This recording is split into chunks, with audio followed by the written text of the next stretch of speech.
Hello mga kaibigan, maligayang pagdating sa aking channel. Ibabahagi ko ang video.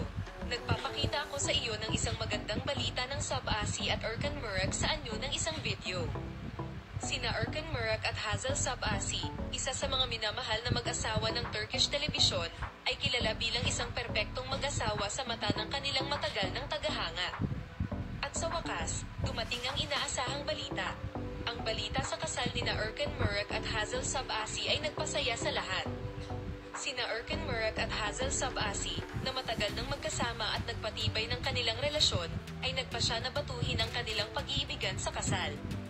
Inanunsyo ng mag-asawa na nagsimula na sila sa paghahanda sa kasal at magtatatag sila ng isang masayang relasyon na panghabang buhay.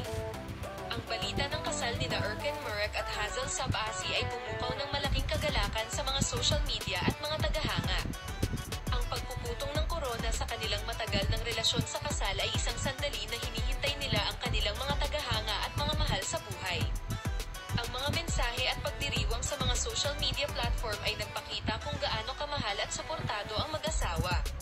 Kahit na ang petsa ng kasal at mga detalye nina Erkan Murak at Hazel Sabasi ay hindi pa opisyal na inanunsyo, ang mga tagahanga ng mag-asawa ay naghihintay ng may labis na pag-usisa. Pinangarap ng mag-asawa ang masayang araw na ito kung saan magkakaroon sila ng isang espesyal na seremonya para sa kanilang kasal at ibahagi